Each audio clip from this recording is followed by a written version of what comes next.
Hi guys, welcome to this episode of PKBinspire. What do these two athletes have in common? They both competed in the just ended World Athletics Championship. And what is the difference between these two? One of them won the competition and became the world champion. The other was given a visa just 24 hours to the competition and managed to arrive 3 hours to his very first race.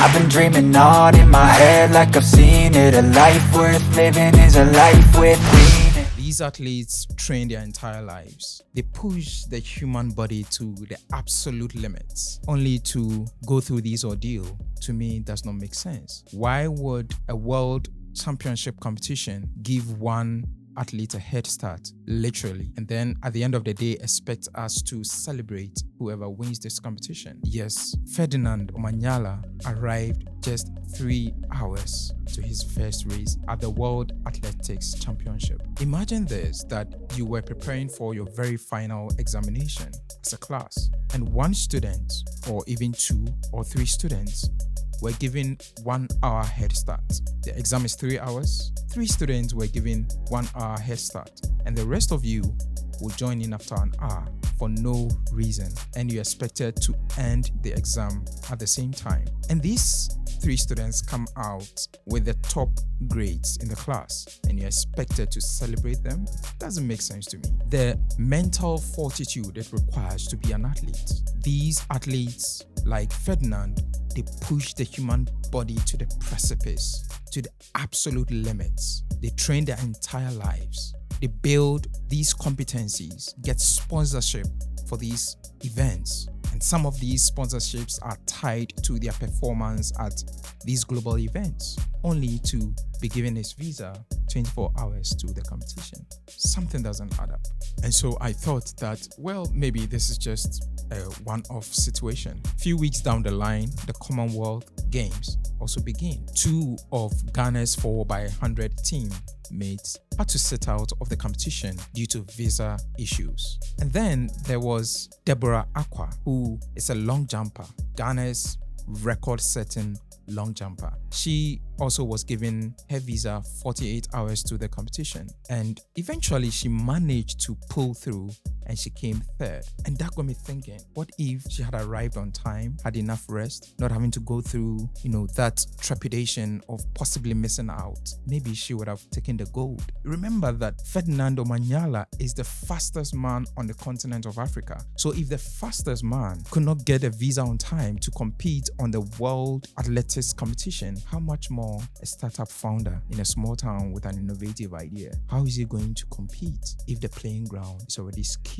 And are these people really world champions? Don't get me wrong, I'm not trying to invalidate those who won their gold medals, but we can't also, sweep this situation under the carpet and pretend nothing happened. I personally empathize with these athletes. The reason being that between 2013 and 2014, I went through a similar situation that almost made me give up of the dreams that I had. If you haven't gone through it, you can't fully understand it. So I had organized 2 TEDx events, as many of you are aware. My second TEDx event, I organized in collaboration with the Gates Foundation. The event was very successful. So TED had collaborated with the Gates Foundation, and there was a call for application for this fully funded fellowship. They called it the scholarship, the TEDx Change Scholarship. The whole idea was that they wanted to fund 20 TEDx organizers from across the world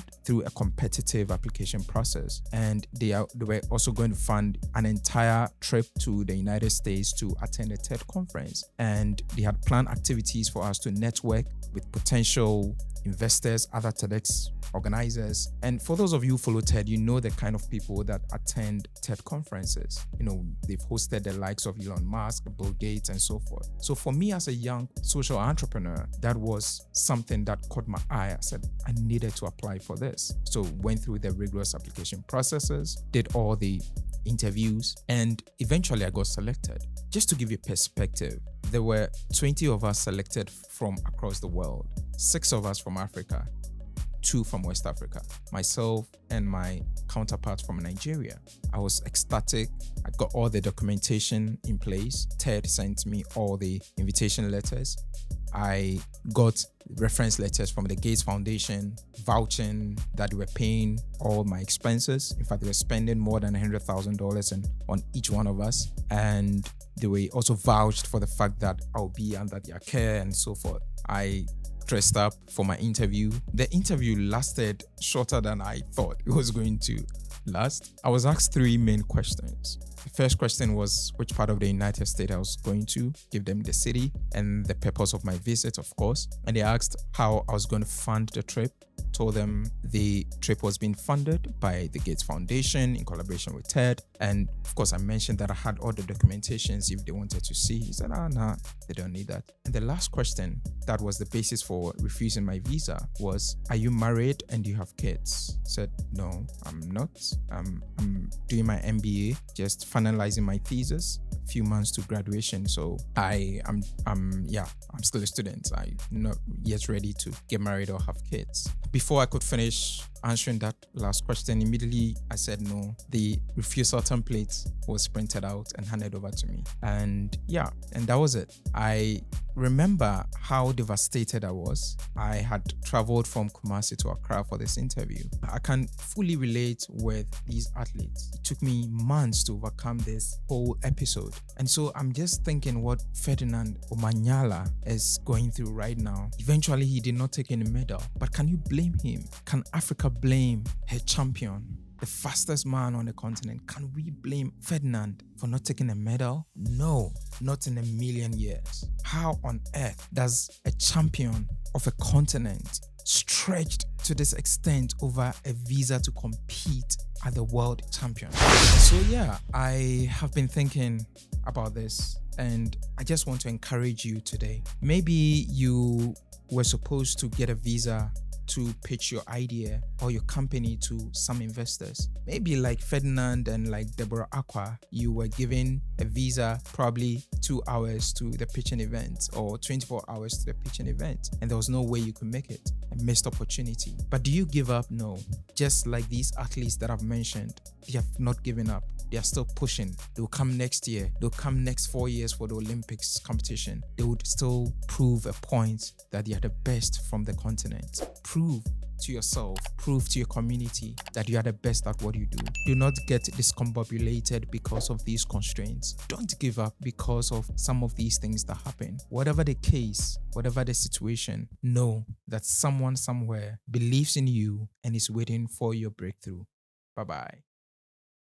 I've been dreaming on in my head like I've seen it. A life worth living is a life with me.